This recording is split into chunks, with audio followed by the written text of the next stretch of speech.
They say that for 5 days in the late summer of 1921, the hills of West Virginia went to war with themselves. The hollows of Blair Mountain echoed with the thunder of 1,000,000 rounds fired as the largest armed uprising in American history since the Civil War reached its bloody climax. And standing against the tide of 10,000 Union miners was one man, a county sheriff named Don Chafin.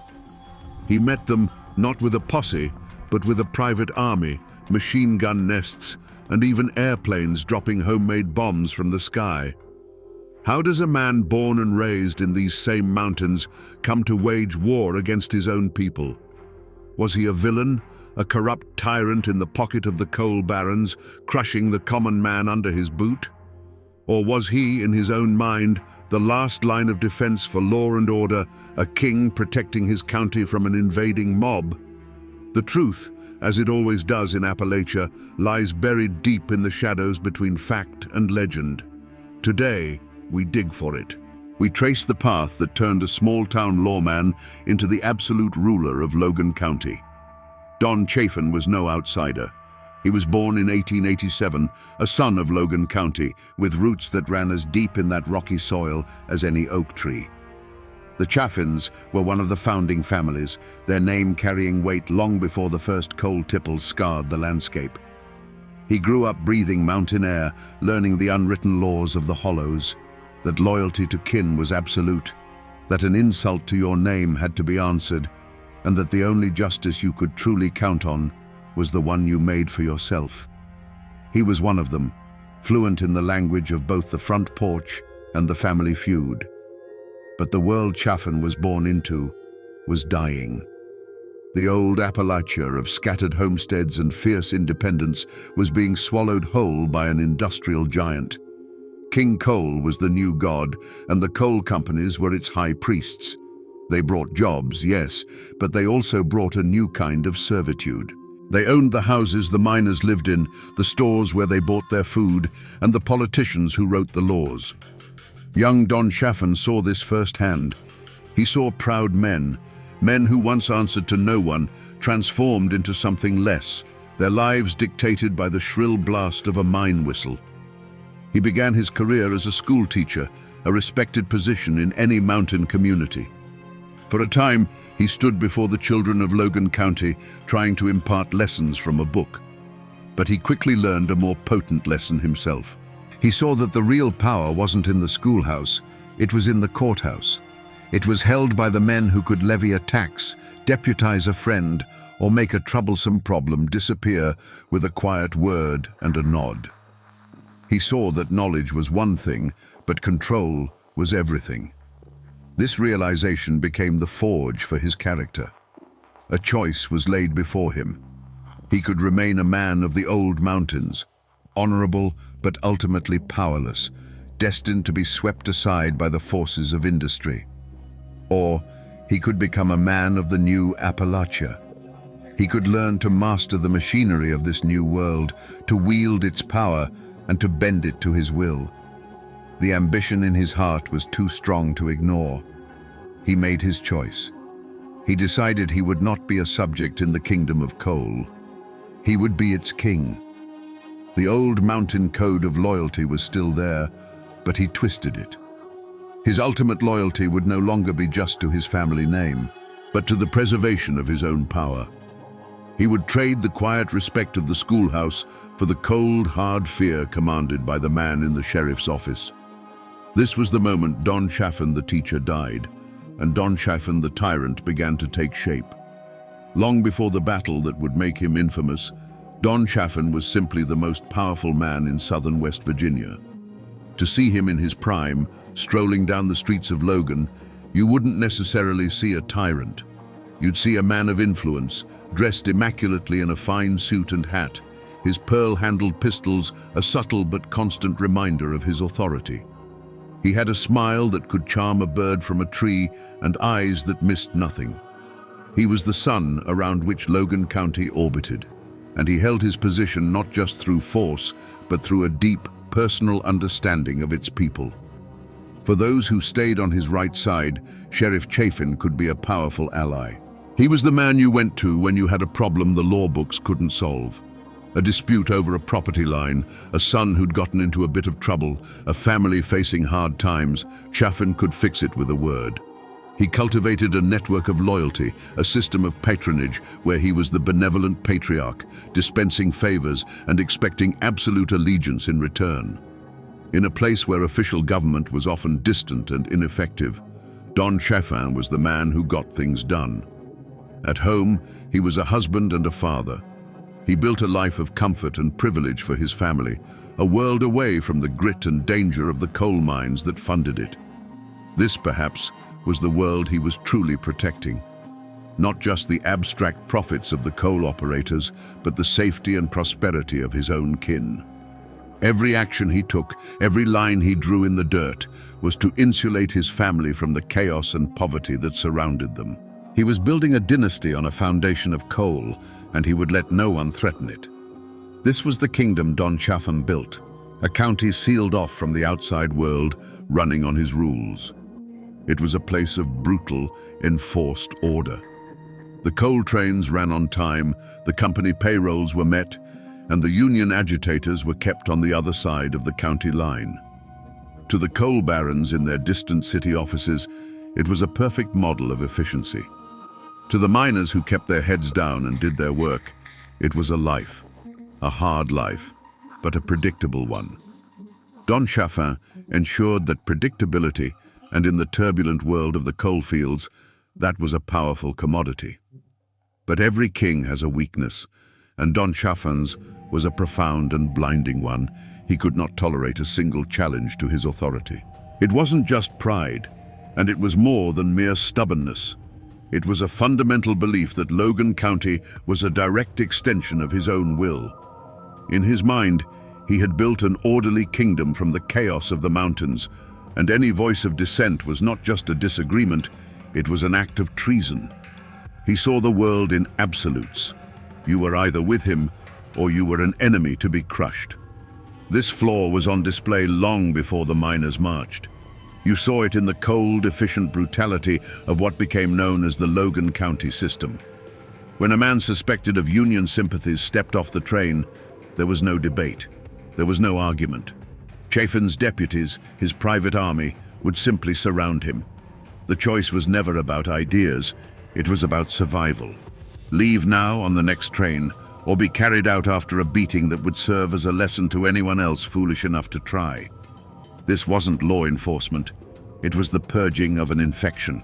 For years, this iron-fisted approach was the very source of his strength. The coal operators paid him a fortune precisely because he was uncompromising. He was the wall that kept the union out, the guarantee that their profits would continue to flow, uninterrupted by strikes or demands for better pay. His fatal flaw was the very thing that made him rich and powerful. He built his castle on the bedrock of his own intolerance. But a wall built to keep out a few men cannot hold back a flood. Chafin's vision was fatally narrow, limited to the borders of his own county. He failed to understand that the union movement was becoming something more than just a few organizers he could intimidate. It was an idea, spreading like wildfire through the desperate and oppressed coal camps. He believed he could beat that idea into submission, just as he had beaten individual men. He could not conceive of a world where his control was not absolute. He could not imagine a negotiation, a compromise, or a shared power. In Don Chafin's mind, there was only room for one king in Logan County. And as the anger in the surrounding coalfields began to smolder and grow, this fatal crack in his armor was about to be struck by the force of an entire army. He was a man who knew only how to push back, and he was about to be pushed by a force greater than any he had ever known. The spark that lit the Appalachian powder keg didn't land in Logan County. It landed a few counties over, on the stone steps of the McDowell County Courthouse, and it came in the form of an assassination. The target was a man named Sid Hatfield, the chief of police of Matawan.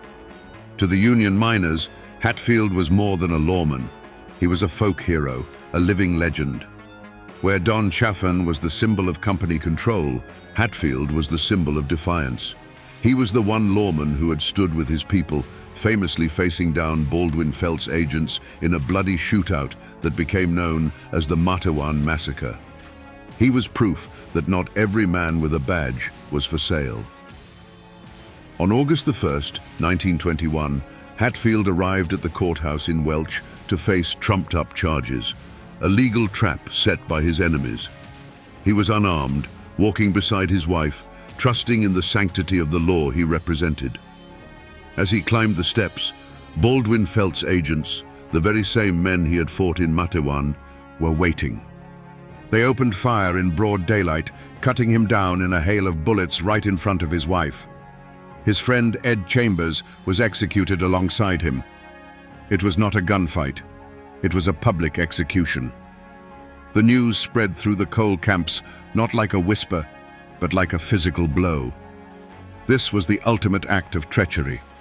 It was one thing to be cheated at the company store or beaten by deputies in a dark hollow. It was another to see your one hope for justice within the system murdered on the very steps of a courthouse. The message sent by the coal operators was clear and brutal. There is no law for you here. There is no protection. We can kill your heroes in the open, and nothing will be done. For Don Chafin, this act was happening in another county, perpetrated by men not directly on his payroll.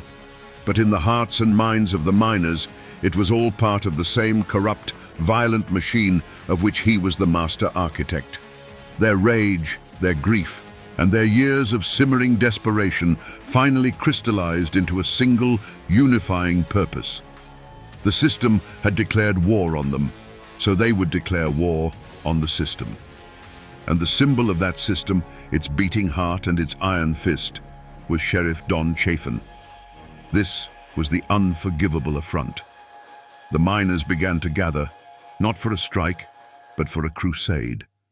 They tied red bandanas around their necks, a symbol of their solidarity that would give them the name Rednecks. They cleaned their rifles, gathered their ammunition, and began to march south.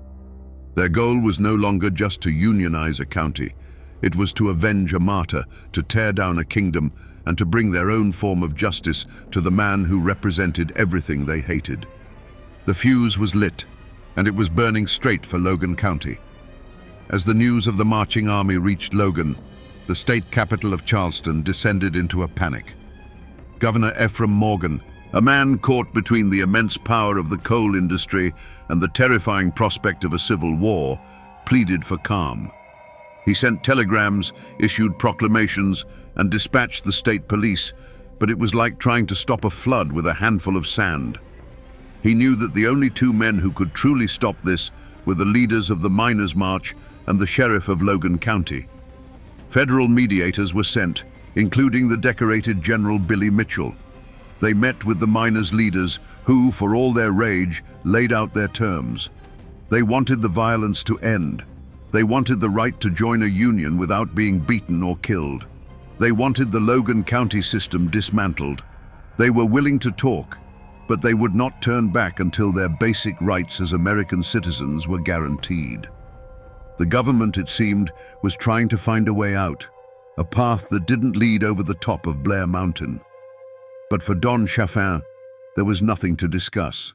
From his command post in Logan, he watched the situation not as a political crisis, but as a military operation. To him, the 10,000 approaching men were not desperate workers seeking justice. They were an invading army, a horde of Bolsheviks and insurrectionists bent on destroying his county. The governor's pleas for negotiation were, in his eyes, signs of weakness. You don't negotiate with a mob, you break it.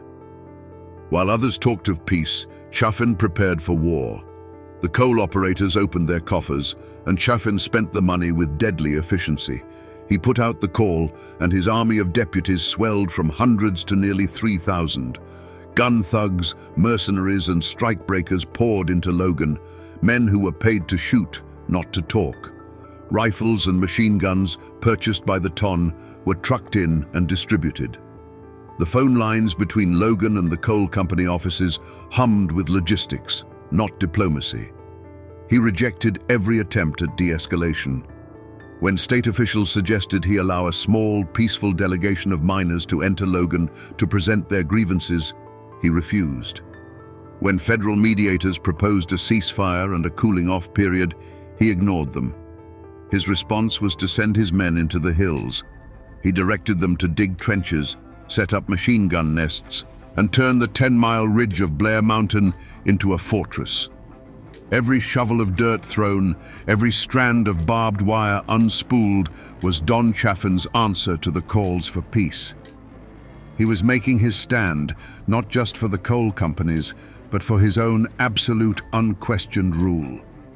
He had locked and bolted every door that led to compromise, leaving only one path open, the path of violence. The wires between Logan County and Washington, D.C. were humming. President Warren G. Harding, seeing a domestic war about to explode, made one last desperate attempt to pull the combatants back from the brink. He sent a direct message, a final ultimatum, not just to the marching miners, but to Don Chafin himself. The offer was clear. The miners had agreed to halt their advance if, and only if, Chafin's private army was disarmed and disbanded. Federal troops would be sent in, not to fight the miners, but to act as a neutral peacekeeping force. It was a clear off-ramp, a path away from the abyss, laid at his feet by the President of the United States. Imagine Don Chafin in his office, the telegram in his hand. The air is thick with the smell of gun oil and nervous sweat. Outside, the town of Logan is an armed camp, his men preparing for the fight of their lives. For a moment, he must have weighed his options. On one side was the full might of the federal government, a power that could crush him without a second thought. Accepting the deal would mean survival. He would lose his private army, yes, and his absolute power would be broken, but he would live. He would see his family again. The war would be over before a shot was fired. But then he would have considered the other side of the coin. To stand down now would be to surrender. It would mean that the threats and the rage of the Union men had succeeded. It would be a public admission that his authority, the very foundation of his identity, had limits. The image of federal troops policing his county while the men who had marched to hang him were allowed to walk free must have been a vision of pure humiliation. It was a direct challenge to his fatal flaw, his belief in his own absolute control. He stood at the final crossroads. One path led to a diminished future, the other led over Blair Mountain. He looked at the telegram, the last chance for peace, a direct order from his president. Then he looked at the map on his wall, at the red pins marking his machine gun emplacements along the ridge. He made his choice. He set the telegram aside. He picked up his telephone and gave an order not to stand down, but to double the patrols at the key mountain passes. He told his commanders that the line had been drawn and that any man wearing a red bandana who tried to cross it was to be met with overwhelming force. The last bridge to peace was burned. In that moment, Don Chafin ceased to be a sheriff defending his county. He became a king choosing war over the surrender of his crown. The first report came over a crackling field telephone line, a scout's frantic voice confirming the miners' advance on the Crooked Creek Pass. Don Chafin took the call, his face betraying no emotion. He put the receiver down, walked to the porch of his command post, and looked towards the green, silent ridge. He gave a single nod to his waiting runner. That nod traveled down the line, from man to man, until it reached the machine gun nest, hidden in a stand of timber. A moment later, the mountain spoke for the first time. It was a sound like a giant tearing a sheet of iron in half, a sound that rolled down the hollows and announced that all negotiations were finished. From his vantage point, the battle was not a scene of chaos, but a grim and terrible piece of machinery that he had designed. He spent his days with maps and binoculars, a general directing his forces. He didn't see individual men fighting for their lives. He saw patterns, movements, and objectives. Through his field glasses, he would watch a line of men attempt to advance through a thicket of trees on a distant slope. He would pick up his telephone, speak a few calm words directing fire to that coordinate, and moments later, the advance would simply cease. The patterns would break, dissolve back into the forest, and the hillside would grow still again. The steady, mechanical rhythm of his machine gun nests became the heartbeat of the battle. It was a cold, efficient, and impersonal sound. Each burst was an argument being made, a final answer to the miners' demands. For 5 days, that sound was relentless. The world shrank to the borders of Blair Mountain. The sun rose and set on the constant thunder of gunfire. Chafin barely slept, fueled by coffee and the cold adrenaline of a man watching his life's work hang in the balance. On the 3rd day, he unleashed his most terrifying weapon. An unfamiliar sound began to drift over the mountains, the low drone of an airplane engine. From the miners' perspective, it was a horror they could have never imagined. Chafin's private air force, a pair of rickety biplanes, began making passes over their lines. The explosions in the trees below were often small, the homemade bombs crude and inaccurate, but their purpose was more psychological than physical. It was a message from Don Chafin. There is nowhere to hide. I rule the land, and I rule the sky. He authorized the use of everything at his disposal. Reports from the miners' side would later speak of bombs that didn't just explode, but released clouds of sickening gas, surplus munitions from the Great War. Chafin had brought the industrial slaughter of the European trenches to the hills of Appalachia. He was not just defending his county, he was attempting to annihilate the will of his enemy.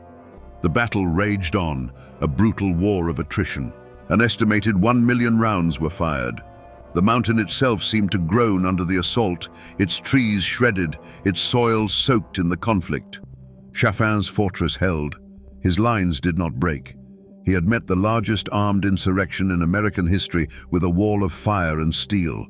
Then, as suddenly as it began, it started to quiet. The federal troops were coming, and the miners knew they could not fight their own country.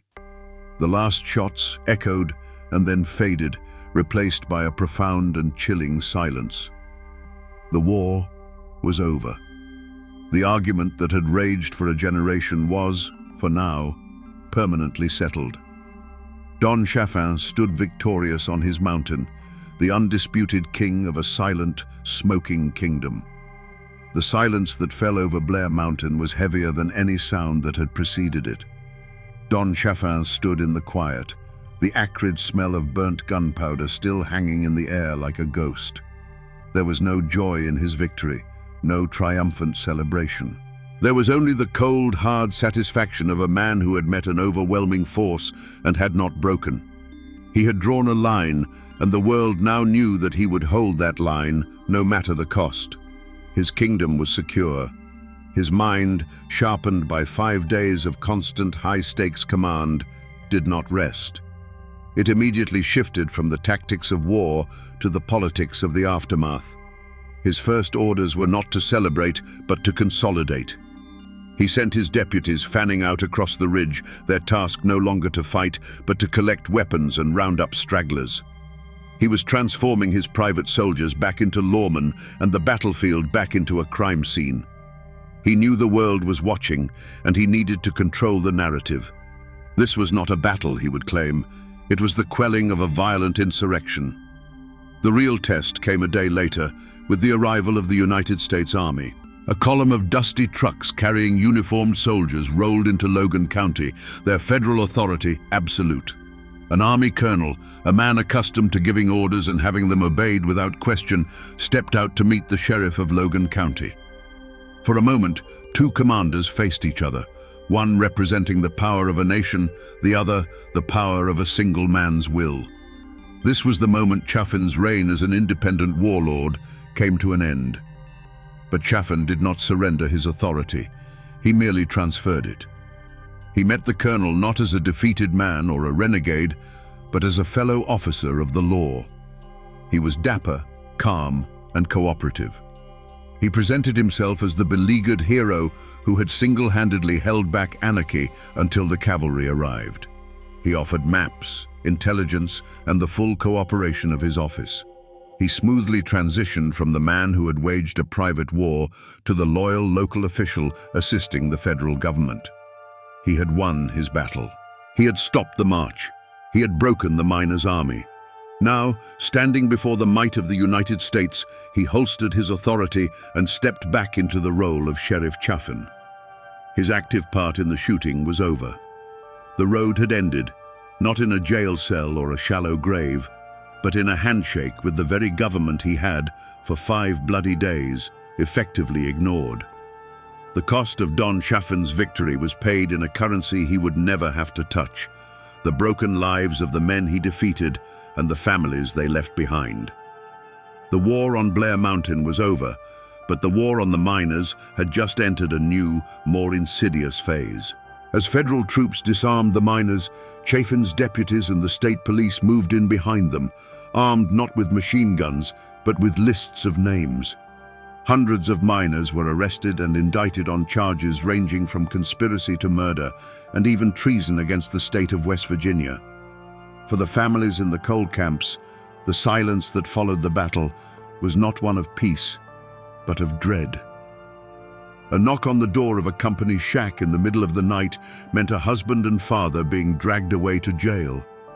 It was followed, almost inevitably, by an eviction notice nailed to the flimsy door. Fired, blacklisted, and homeless, the families of the Union men were cast out, left to fend for themselves in a world where every official, every company man, was now their enemy. The defeat on the mountain was a single event. The suffering it caused rippled outwards for years, creating a quiet, desperate poverty that clung to the hollows like a winter fog. The dream of a union in southern West Virginia, a dream that had seemed so close, was dead and buried on the slopes of that mountain. Chafin's victory didn't just crush an army, it crushed a spirit. The United Mine Workers of America was effectively broken in the region for more than a decade. The grip of the coal operators, once challenged, now tightened into a stranglehold. Fear replaced hope. Miners who had once talked openly of their rights now spoke in whispers, terrified that a stray word could cost them their jobs and their homes. Chafin's system of control was now absolute, reinforced by the memory of what happened to those who dared to challenge it. The tragedy was not just the miners' own, it belonged to the entire community. The battle left scars that divided neighbors and kin for generations. Men from Logan who had joined Chafin's army returned to live in the same county as the families of the men they had fired upon. A cancer of silence grew over the memory of the battle. It was too painful, too divisive to talk about. Don Chafin had not just defended Logan County, he had plunged it and the surrounding region into a long, dark winter of fear and submission, leaving behind a wreckage of lives that would take a generation to clear. With the shooting over, the war moved from the mountainside to the courtroom. The state of West Virginia, backed by the full weight of the coal industry, sought to make an example of the defeated miners. Hundreds were charged, but for the leaders, the state chose a charge so severe it was almost medieval: treason. Men who had fought for their country in the trenches of France now found themselves accused of betraying it in the hills of their own home. It was the ultimate clash of cultures, the state's formal written law against the unwritten mountain code of honor and retribution. The trials were a spectacle. The prosecution painted a picture of a Red Army, a Bolshevik mob bent on overthrowing the government and seizing private property. They presented evidence of the miners' military-style organization, their weapons, and their stated goal of marching on Logan. To the state, this was a clear case of insurrection. Don Chafin and his deputies were presented as heroic defenders of law and order, the thin line that had saved West Virginia from anarchy. But the miners' defense told a different story. Their lawyers argued that these men were not traitors to America. They were patriots engaged in a second American Revolution, fighting against a domestic tyrant. They hadn't marched against the government. They had marched because the government had failed them. They were marching against the state of Chafin, a private kingdom where the law was a weapon used against them. Their defense was simple and powerful. A man has the right to defend his home and his family, And when the law itself becomes the tool of an oppressor, the people have the right to seek their own justice. The community, and indeed the nation, was fiercely divided. Pro-union newspapers hailed the defendants as heroes and martyrs of the working class. Company-owned papers condemned them as violent radicals. In the coal camps, prayer meetings were held for the men on trial. In the gentlemen's clubs of Charleston and Huntington, they were toasted as villains who had finally gotten their due. The soul of Appalachia was on trial, forced to defend itself in a language it did not fully understand. The most famous trial was that of Bill Blizzard, one of the key field commanders of the miners' army. The state threw everything it had at him.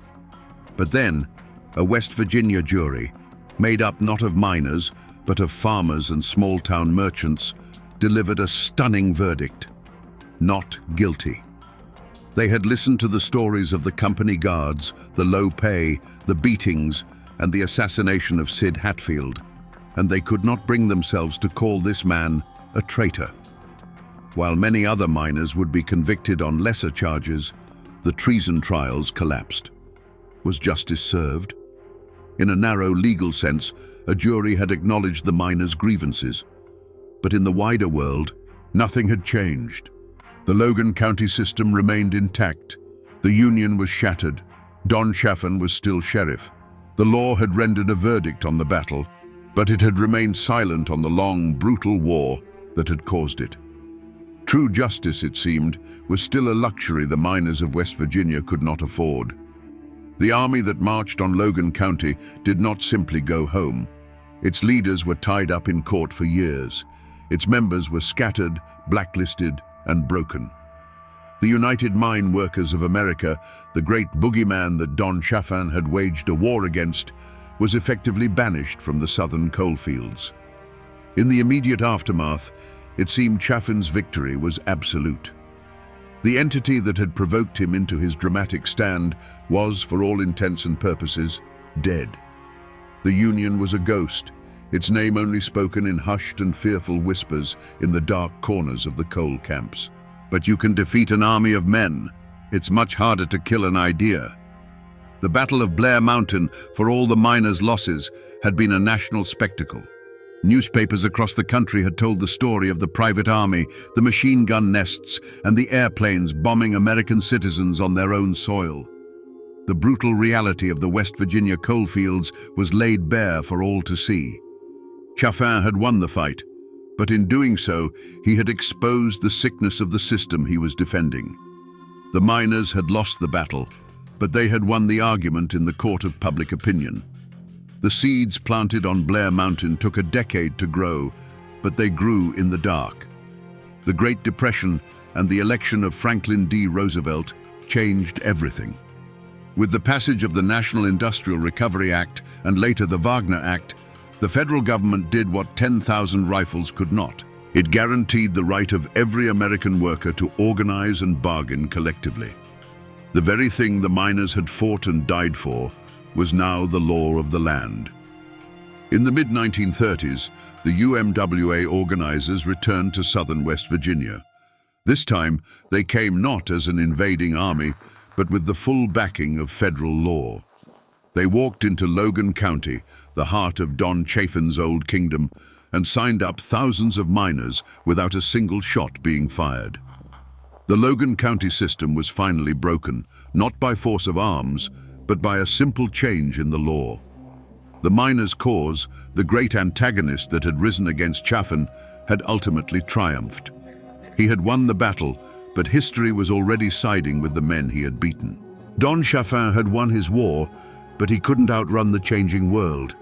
You see, for all his power in West Virginia, he was still just a county sheriff in the eyes of the federal government. His downfall came not from a bullet from a miner's rifle, but from a federal indictment. In 1924, he was convicted of violating prohibition laws, a charge almost laughable in its simplicity compared to the private war he had waged. The man who had commanded an army was brought low by the business of moonshine. He served nearly 2 years in a federal penitentiary. When he returned to Logan, the world he had ruled was gone.